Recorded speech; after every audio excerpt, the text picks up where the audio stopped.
மாணவர் கழகத்தின் சார்பாக நடைபெறக்கூடிய மத்தியில் ஆளக்கூடிய நரேந்திர தாஸ் தாமோதர் மோடி தலைமையிலான ஒன்றிய அரசினுடைய யுஜிசி பல்கலைக்கழக மானிய குழு வெளியிட்டிருக்கக்கூடிய எல்ஓசிஎஃப் வரைவு அறிக்கையை கண்டித்து நடைபெறக்கூடிய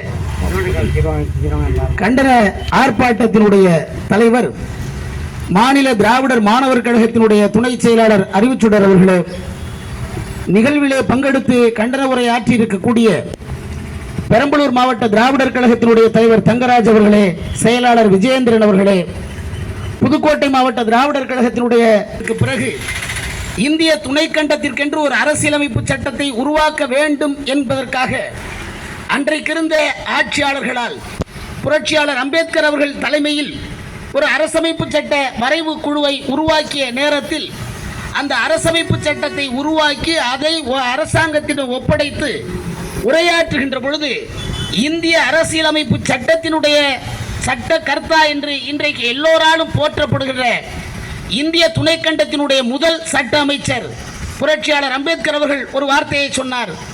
எவ்வளவு நல்ல சட்டமாக இருந்தாலும் கூட அதை செயல்படுத்துபவர்கள் மோசமானவர்களாக இருந்தால் எவ்வளவு நல்ல சட்டம் இருந்தும் அது பிரயோஜனம் இல்லை. அதேபோல் எவ்வளவு மோசமான சட்டமாக இருந்தாலும் கூட செயல்படுத்துகின்ற இடத்தில் உட்கார்ந்திருப்பவர்கள் நல்லவர்களாக இருந்து விட்டார்களே, ஆனால் அது பற்றி கவலைப்பட தேவையில்லை என்று உரையாற்றி அந்த அரசமைப்பு சட்டத்தை நம்முடைய நாட்டிற்கு வழங்கினார். அதுபோல் இன்றைக்கு ஆட்சியிலே இருக்கக்கூடிய கிட்டத்தட்ட 2004 பிறகு இந்திய துணைக்கண்டத்தை ஆட்சி நடத்தக்கூடிய ஆட்சியாளர்களாக வந்து அமரக்கூடிய பாரதிய ஜனதா கட்சி ஆட்சியில் வாஜ்பாய் அவர்கள் பிரதமராக இருந்தாலும் சரி, வேறு யாரு பிரதமராக இருந்தாலும் சரி, நடத்துவது நமக்கு தெரிந்து பாரதிய ஜனதா கட்சி என்ற ஒரு அரசியல் கட்சி என்று கருதி கொண்டிருக்கிறோம். ஆனால் அந்த அரசியல் கட்சியை உருவாக்கி அந்த அரசியல் கட்சியின் மூலமாக இந்திய துணைக்கண்டத்தை ஆட்சி நடத்தக்கூடிய அமைப்பு இன்றைக்கு நாம் பெருமையோடு நினைத்துக் கொண்டிருக்கிறோம். சுயமரியாதை இயக்கம் தொடங்கி 100 ஆண்டுகள் ஆகிவிட்டது. இந்த சுயமரியாதை இயக்கம் 100ஆண்டு விழா கொண்டாடுகின்ற இந்த நேரத்தில் நாம் பெருமிதத்தோடு எண்ணி பார்க்கிறோம்.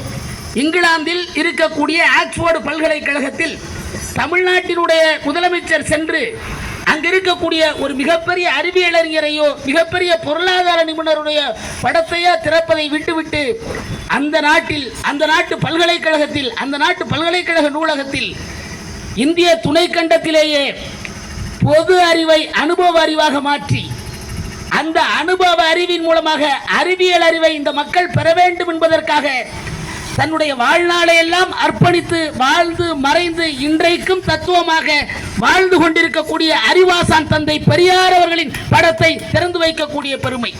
காரணம், அவர்தான் இந்த மண்ணில் சுயமரியாதை இயக்கத்தை தொடங்கி கல்வியை முதலில் ஒரு குறிப்பிட்ட சமூகத்தவருக்கு மட்டுமான ஒரு கருவியாக இருந்தது.